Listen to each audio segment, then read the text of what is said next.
waist ចង្កេះបាទឧទាហរណ៍មកចាស់គាត់ថាមនុស្សស្រីសក់ដល់ចង្កេះបានស្អាតខ្មែរយើងចូលចិត្តអញ្ចឹងខ្មែរថាមនុស្សស្រីសក់វែងដល់ត្រឹមចង្កេះបានស្អាតអញ្ចឹងយើងនិយាយជាភាសាអង់គ្លេសថា the elders say a woman with waist length hair is really beautiful បាទ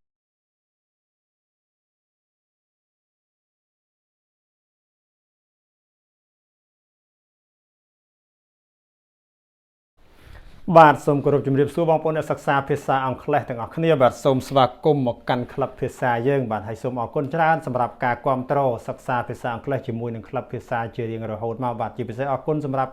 បងប្អូនដែលជួយ Subscribe YouTube Channel ជួយ Like ជួយ Share វីដេអូមេរៀនពី Page Facebook របស់យើងបាទហើយសម្រាប់បងប្អូនដែលទៅឃើញវីដេអូមេរៀនរបស់យើងថ្មីបាទសូមកុំភ្លេចជួយ Like ជួយ Share ពី Page Facebook របស់យើងផងដើម្បីចែករំលែកមេរៀនភាសាអង់គ្លេសនេះដល់អ្នកដទៃដែលអត់ទាន់បានឃើញហើយចង់រៀនដោយបងប្អូនដែរហើយសម្រាប់ YouTube Channel យើងបាទសូមកុំភ្លេចចូលទៅជួយ Subscribe ហើយរូបកណ្ដឹងម្នាក់មួយផងដើម្បីទទួលបានមេរៀនភាសាអង់គ្លេសល្អថ្មីពីក្លឹបភាសាជារៀងរហូតបន្តទៅទៀតបាទអូខេអរគុណច្រើនទាំងអស់គ្នាបាទហើយពីក្លឹបភាសាថ្ងៃនេះ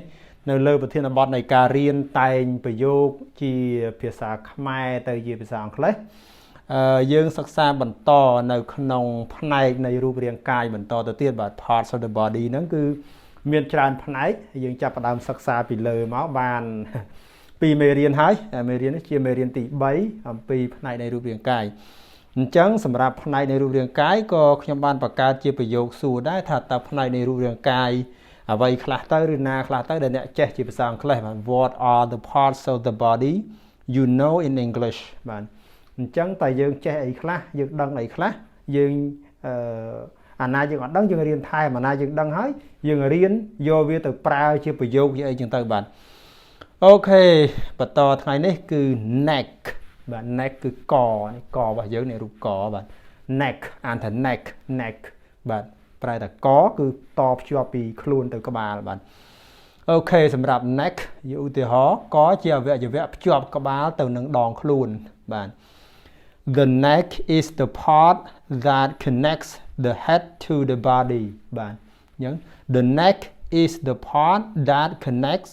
the head to the body បាទអញ្ចឹង neck ដែលយើងរៀននៅក្នុងទីនេះបាទអូខេបន្តទៅទៀតក្រោមហ្នឹងគឺឃើញគាត់បង្ហាញទេបាទស្មាខ្មែរយើងហៅមួយម៉ាត់តែអង់គ្លេសគេអាន2ម៉ាត់គឺគេអានថា shoulder បាទ shoulder គឺស្មារបស់យើងនេះស្មានៅក្រោមក្បាលមកគឺស្មាបាទ shoulder រាងពិបាកបន្តិចរាងវែងមើលទៅឃើញវែងតែយើងអានតែ2ម៉ាត់ទេគឺ shoulder បាទអូខេសម្រាប់ពាក្យស្មាយើងបង្កើតប្រយោគមកទោះនាងជានារីរឹងមាំក៏ដោយក៏នាងត្រូវការបុរសម្នាក់ដើម្បីផ្អែកស្មាពេលមានបញ្ហាដែរអានេះជា clear ដែលយើងចង់និយាយជាភាសាអង់គ្លេសតែយើងអាចប្រើវាជាភាសាអង់គ្លេសបានអត់ទាក់ទងរឿងស្មាបាទអូខេ Though she is a strong woman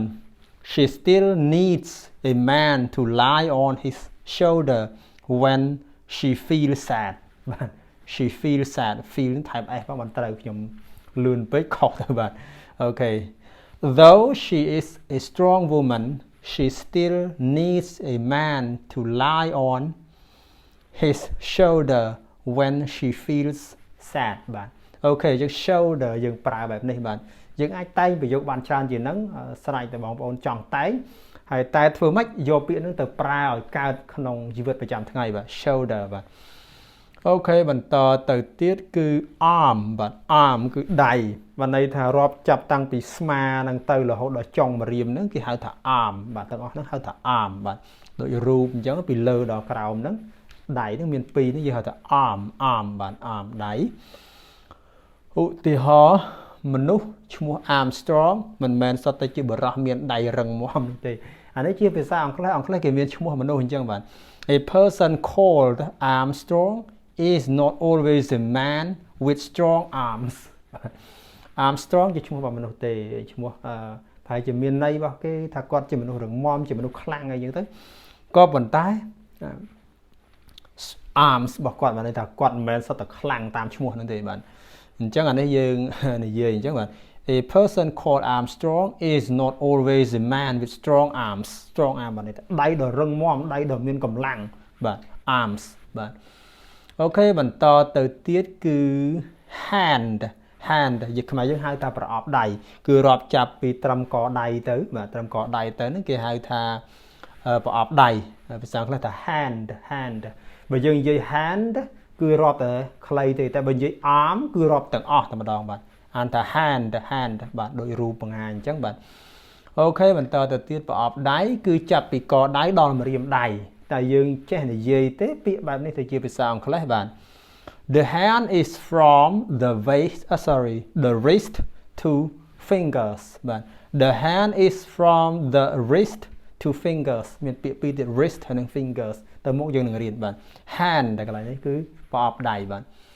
អូខេបន្តទៅទៀតគឺម្រាមដៃភាសាអង់គ្លេសគេថា fingers ហើយម្រាមដៃដែលមានប្រជាប្រិយជាងគេគឺម្រាមដៃបែបនេះបាទមានរូបបេះដូងចឹងទៅបាទ finger អានថា finger ម្រាមដៃបាទ finger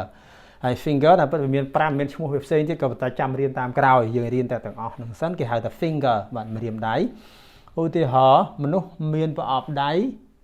2មានម្រាមដៃ10ប្រអប់ដៃយើងមាន2មានម្រាមដៃ10អញ្ចឹងយើងនិយាយជាភាសាអង់គ្លេសមក A person has 2 hands with 10 fingers បាទ A person has 2 hands with 10 fingers អញ្ចឹង fingers ពហុវចនៈបាទមានច្រើនបាទ fingers អូខេបន្តទៅទៀតគឺពាក្យ wrist បាទ wrist យើងឃើញមកពីមុននៅក្នុងឧទាហរណ៍ hand រួចហើយក៏ប៉ុន្តែយើងរៀនដល់ទៀត wrist ប្រែតែកដៃបាទកដៃអានថា wrist W នៅមុខអត់មានសំឡេងទេបាទយើងអានថា wrist បាទកដៃដូចរូបបង្ហាញអញ្ចឹងឧទាហរណ៍មកយើងពាក់នាឡិកាដៃនៅលើកដៃបាទមិនមែនលើកដៃណាយើងពាក់នាឡិកាដៃនៅលើកដៃកដៃរបស់យើងនេះកន្លែងពាក់នាឡិកាដៃអូខេ We wear the watch on our wrist បាទ We wear the watch on our wrist បាទអូខេកដៃបន្តទៅទៀតគឺកែងដៃបាទកែងដៃភាសាអង់គ្លេសថា elbow បាទ elbow បាទរូបនេះកែងដៃកែងដៃធម្មតាគឺយើងសម្រាប់បត់ចុះបត់ឡើងក៏ប៉ុន្តែសម្រាប់មនុស្សដែលប្រើប្រាស់កែងដៃដូចអ្នកបដាល់គឺជាអាវុធបាទអូខេអ្នកបដាល់ខ្លះប្រើកែងដៃជាអាវុធអាហ្នឹងក៏ឧទាហរណ៍បន្ថែមសម្រាប់បងប្អូនចង់ប្រើអញ្ចឹងបង្កើតប្រយោគអញ្ចឹងបង្កើតបានអត់បាទអូខេ Some boxers use their elbows as their weapons តាមពិតកែងជង្គង់កណ្ដាប់ដៃសុទ្ធតែជាអាវុធទាំងអស់របស់អ្នកបដាល់បាទអញ្ចឹង Some boxers use their elbows as their weapons បាទអញ្ចឹង elbows បាទកែងដៃខ្មែរយើងហៅថាកែងបាទនិយាយក្នុងបដាល់បាទអូខេបន្តទៅទៀតឡើងមកលើវិញមកគឺក្លៀកបាទក្លៀកហៅថា armpit បាទមាន2សងខាងដែរក្លៀកគឺសេកជាងលោស្អៀងកអញ្ចឹងហើយអង់គ្លេសបែបនេះបាទ armpit បាទ armpit ពាក្យផ្សំគ្នាទៅបាទ armpit បាទឧទាហរណ៍នេះមនុស្សស្រីក៏លើកដៃលើបង្ហាញក្លៀកអូខេបន្តទៅឧទាហរណ៍មនុស្សស្រីគ្រប់គ្នាតែងតែចង់បានក្លៀកសស្អាតហ្នឹងជារឿងរបស់មនុស្សស្រីអត់ចូលចិត្តដោយមនុស្សប្រុសមានរោមក្លៀកច្រើនអីចឹងទេបាទអូខេ All women want to have white beautiful armpits បាទ armpits ពហុវចនៈថែម s អញ្ចឹងមកបាទ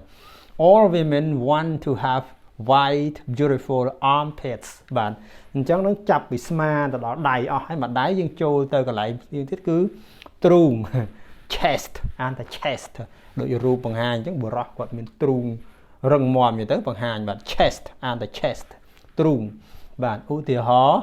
គេថាបុរសខ្លាំងគឺជាបុរសដែលមានទ្រូងរឹងមាំអូខេអាហ្នឹងគេថាមិនថាទៅបាទ They say strong men are the ones with strong chest បាទ strong chest ទ្រូងបាទសម្រាប់បុរសមនុស្សស្រីក៏ប្រើបានក៏ប៉ុន្តែមនុស្សស្រីភាគច្រើនប្រើពាក្យនេះបាទ breast ក៏អាចនិយាយថាទ្រូងបានដែរក៏ប៉ុន្តែពាក្យន័យត្រឹមត្រូវរបស់គេគឺសដន់ធម្មតាយើងនិយាយថាដោះបាទភាសាអង់គ្លេសអានថា breast បាទ breast ពាក្យនេះមានប្រើនៅក្នុងបច្ចេកទេសពេទ្យដូចឧទាហរណ៍ពេទ្យថាការបំបៅកូនដោយទឹកដោះម្ដាយល្អបំផុតអានេះជាពាក្យបច្ចេកទេសដែលប្រើក្នុងភាសាពេទ្យ Doctor says breastfeed is the way to feed young babies is the best way lo bot nhưng mà bạn bật thai biết the best way the wayแต่ but the best way bạn doctor say breastfeed is the best way to feed young babies បាទអញ្ចឹងបងប្អូនថែមពាក្យ best កន្លែងនេះមួយមក B E S T បាទបន្ថែមបន្ទាប់ពី the ហ្នឹងមកបាទ doctor says breastfeed is the way to feed young babies ដែលន័យថា breastfeed ហ្នឹងបានន័យថានេះ breastfeed ហ្នឹងបានន័យថាបំបៅកូនដោយទឹកដោះបាទគឺសំដៅដល់ទឹកដោះម្ដាយបាទភាសាអង់គ្លេសគេនិយាយបែបហ្នឹងបាទគឺពាក្យ breast គេយកមកប្រើអញ្ចឹងអូខេបន្តទៅទៀតគឺមើលពីខាងក្រោយមកភាសាអង់គ្លេសហៅថា back ប្រែថាក្រោយក៏ប៉ុន្តែសម្រាប់រូបរាងកាយរបស់មនុស្ស back នេះប្រែថាខ្នងផ្នែកខាងក្រោយរបស់មនុស្សគឺខ្នងអញ្ចឹងគេហៅថា back បាទខ្នងហ្នឹងឧទាហរណ៍មកហេតុអ្វីចាស់ថាមនុស្សខ្នងវែងជាមនុស្សខ្ជិលខ្មែរមានពាក្យមួយខ្នងវែងជំទែងស៊ីយ៉ាងម៉េចនោះហេតុអីមិនចាស់និយាយអញ្ចឹងយើងអត់ដឹងដែរតើសិក្សាពីបរិបទផ្នត់គំនិតនឹងទៀតបានយើងយល់បាន Why the elder says a person with long back is lazy បាទ back long back បែរទៅខ្នងវែង Why the elder says a person with long back is lazy អូខេបន្តទៅទៀតគឺពោះភាសាអង់គ្លេសហៅថា belly គឺសំដៅដល់ពោះដែលយើងមើលឃើញពីក្រៅធម្មតាបើយើងនិយាយធម្មតាយើងហៅថាក្បាលពោះនៅពីក្រៅហ្នឹងយើងហៅថាក្បាលពោះបើសិនបើយើងនិយាយរឿងឈឺពោះគឺគេអត់ប្រើពាក្យ belly ទេព្រោះឈឺពោះវាតាក់ទងរឿងខាងក្នុងអាហ្នឹងគេហៅថាគេប្រើពាក្យដូចកាពះទៅវិញ stomach កាពះ stomach ache ឈឺកាពះឬក៏ឈឺពោះក៏ប៉ុន្តែអាពាក្យ belly នេះគឺសំដៅដល់ពីក្រៅយើងមើលទៅភាគច្រើនយើងហៅតែក្បាលពោះក៏បានបាទដូចរូបបង្ហាញអញ្ចឹងបាទអានថា belly បាទអូខេអ្នកណាក៏ចង់បានពោះរាបស្មើដែរតើមិនដែរចង់បានពោះកប៉ោងឯងអត់ស្អាតចង់បានពោះស្មើវាស្អាតបាទពិសេសជាងគេស្រីក៏ចង់បានពោះស្មើគាត់ប្រឹងហាត់ប្រាណហាត់អីចឹងទៅបាទ